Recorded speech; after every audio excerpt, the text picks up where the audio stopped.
Hello student, today we are discussing a new chapter straight line। यहाँ पर हम straight line 3D में पढ़ेंगे। ठीक है स्टूडेंट, चलिए देखते हैं फर्स्ट पॉइंट क्या है स्ट्रेट लाइन का। General equation of line passing through the point x1 y1 z1 with direction ratio a b c। Then means that यदि हमारे पास एक पॉइंट हो और उसके डायरेक्शन, तो हम क्या कर सकते हैं, एक लाइन की इक्वेशन फाइंड कर सकते हैं। हमारे पास केवल दो चीज़ें होनी चाहिए, एक तो ये पॉइंट और एक डायरेक्शन रेशो। ठीक है,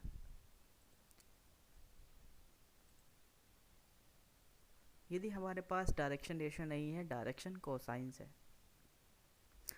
इसलिए मैंने नोट डालकर यहाँ पर लिखा है note, if we have direction cosines LMN then equation of lines, point देगा और डायरेक्शन कोसाइन देगा। ठीक है, तो सेम इक्वेशन हमारी यही है। तो कभी कभी ये हमारे डायरेक्शन रेशो और डायरेक्शन कोसाइन दोनों एक ही वर्क करते हैं।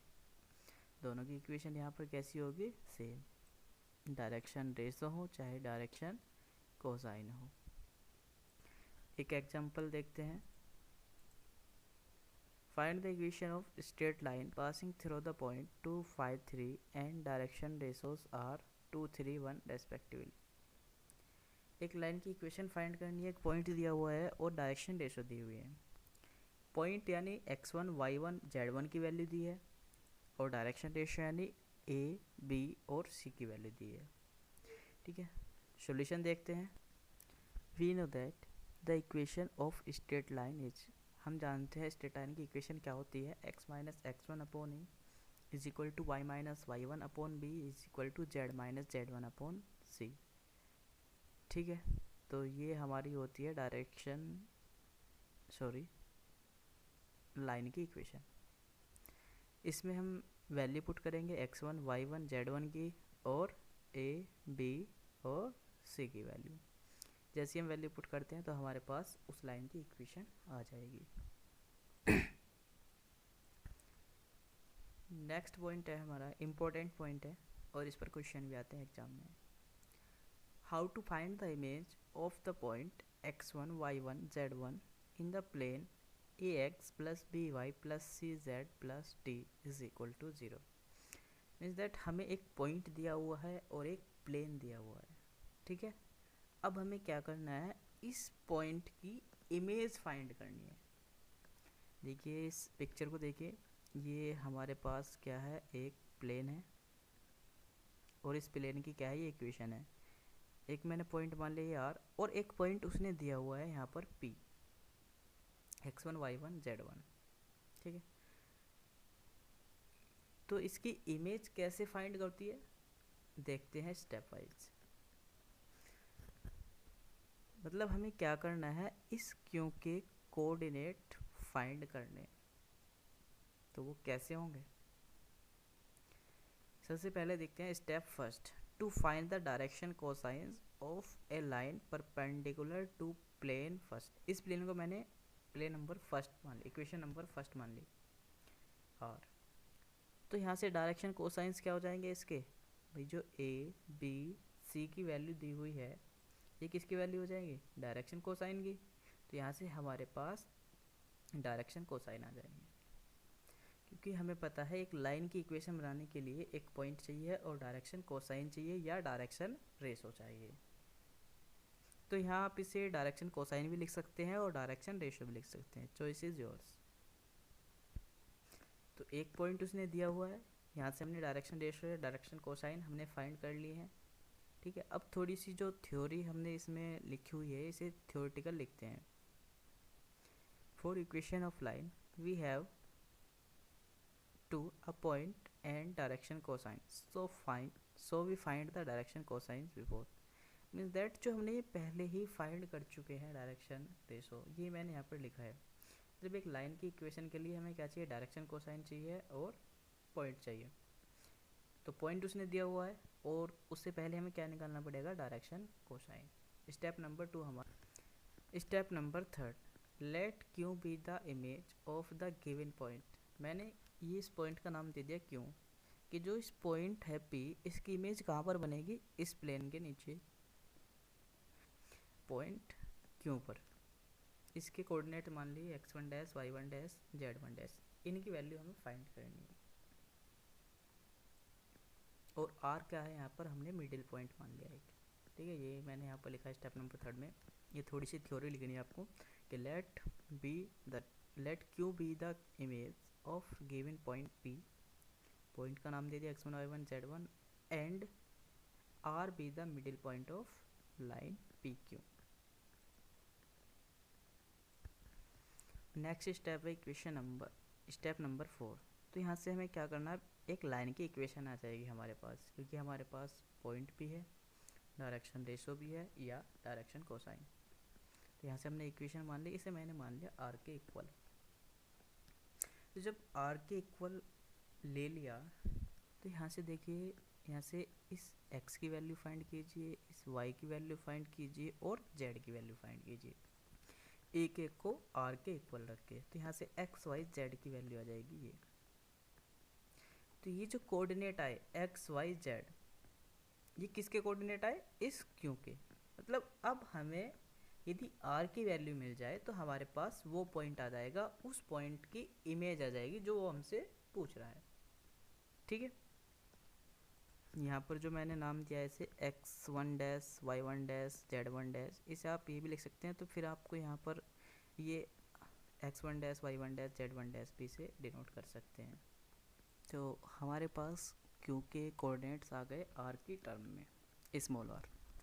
नेक्स्ट स्टेप है हमारा, जो हमारे पास मिडिल पॉइंट है r, इसके कोऑर्डिनेट फाइंड करने हैं। मिडिल पॉइंट के कोऑर्डिनेट कैसे फाइंड करते हैं, x1 मतलब ये x1 dash plus x1 upon 2, similarly comma y1 dash plus y1 upon 2, similarly comma z1 dash plus z1 upon 2। ठीक है, तो जो हमारे पास यहाँ से r के पॉइंट आ जाएंगे। अब क्योंकि जो r है ये किस पे लाई कर रहा है, इस प्लेन पर लाई कर रहा है, इस प्लेन पर ही तो है ये। तो जब ये पॉइंट इस प्लेन पर है और प्लेन की इक्वेशन हमारे पास ये है, यानी ये पॉइंट क्या करेगा, इसे सेटिस्फाई करेगा जो हमारे पास प्लेन की इक्वेशन है। ठीक है, तो इसे सेटिस्फाई करा दीजिए। नेक्स्ट स्टेप में मैंने ये लिखा है, since the point R lies on the plane first so it will satisfy that, find the value of R. जैसे ही हमारे पास इस कैपिटल के मिडिल पॉइंट आएंगे तो वो वैल्यू आएगी हमारे पास ये x y और z की। सेम वैल्यू यहाँ पर पुट कर देंगे, a b c और d सिमिलर ऐसे ही रखने हैं, मल्टीप्लाई करना है, तो हमारे पास यहाँ से r की वैल्यू आ जाएगी, स्मॉल r की। Find the value of r, तो इसे सोल्व करके हमारे पास r की वैल्यू आ जाएगी। ये r की वैल्यू आप कहाँ पर पुट करोगे, यहाँ पर जो हमने इसके कोऑर्डिनेट माने हैं, ये a r1 plus x1 b r1 plus y1 comma c r plus z1। तो यहाँ पे r की वैल्यू पुट करेंगे, x1 y1 z1 की वैल्यू वो देगा हमें पॉइंट से। सोल्व करेंगे तो हमारे पास क्या आ जाएगा, क्योंकि कोऑर्डिनेट जो किसकी इमेज होगी, इस p की इमेज होगी। तो ये मैंने लिखा हुआ है यहाँ पर, put the value of r in q that is the required image of p। चलिए देखते हैं इसे एक एग्जांपल से, उससे आपकी समझ में आ जाएगा।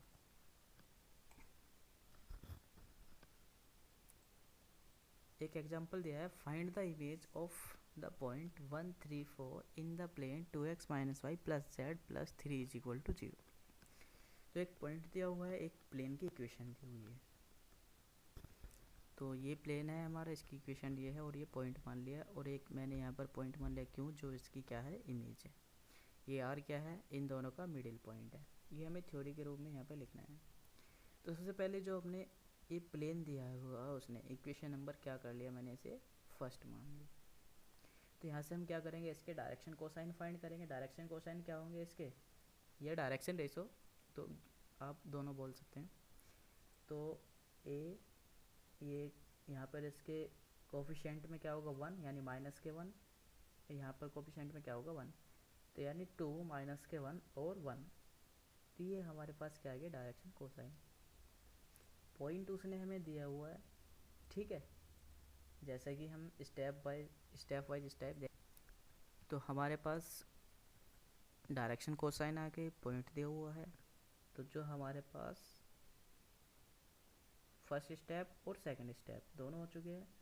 थर्ड स्टेप में हमें थोड़ी सी थ्योरी लिखनी है कि let Q be the image of the given point, जो भी उसने पॉइंट दिया है 1 3 4, and R be the middle point of line P Q. ये थोड़ी सी थ्योरी लिखनी है इसके नीचे। स्टेप नंबर 4 में हम इक्वेशन ऑफ लाइन लिख देंगे, जैसे कि मैंने यहाँ पर लिखा हुआ है ये। So equation of line P Q, ये थोड़ी सी थ्योरी लिखनी पड़ेगी हमें। Let Q be the image of the given point P, ये उसने दिया हुआ है 1 3 4 in plane first, and R be the middle point of line P Q. So equation of line P Q, तो ये पॉइंट दिया हुआ है x1 y1 z1, A B C की वैल्यू दी हुई है, या एल एम एन बोल सकते हैं। दोनों इक्वेशन हमारी सेम है, चाहे डायरेक्शन कोसाइन दिए हो चाहे डायरेक्शन रेशियो दिए हो लाइन के लिए। तो हमारे पास यहाँ से ये इक्वेशन बन गई। नेक्स्ट स्टेप में हमें क्या करना है, यहाँ से जब हम x minus 1 is equal upon 2 is equal to R लेंगे, तो 2 का इधर मल्टीप्लाई हो जाएगा 2r, ठीक है। तो x minus 1 is equal to 2r, तो x की वैल्यू क्या आ जाएगी, इस माइनस 1 को इधर लाएंगे तो ये क्या हो जाएगा +1। सिमिलरली y की वैल्यू, सिमिलरली z की वैल्यू यहाँ से फाइंड कर लेंगे, ठीक है। अब यहाँ पे लिखना है let the coordinate of the point Q R. ये जो ये पॉइंट आए हैं x y z, ये किसके कोऑर्डिनेट होंगे, इस क्यू के। इसे मैंने मान लिया इक्वेशन नंबर 2। अब नेक्स्ट स्टेप क्या आता है, हमें ये जो हमारे पास आर है मिडिल पॉइंट है, इसकी वैल्यू फाइंड करनी है, मतलब इसके कोऑर्डिनेट फाइंड करने हैं।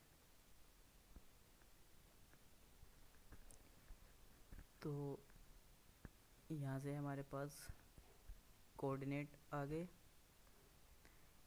अब क्योंकि ये प्लेन जो हमारे पास आर है, ये किस पर है, प्लेन फर्स्ट पर, यानी इसे क्या करेगा, ये लाई करेगा। Since the point R lies on plane first, then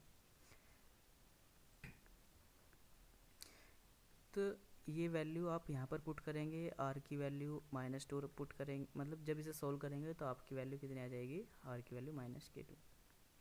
ये वैल्यू क्वेश्चन नंबर 2 में पुट करेंगे तो यहाँ से पॉइंट आ जाएगा हमारे पास, यही हमारा आंसर होगा। Okay, thank you student.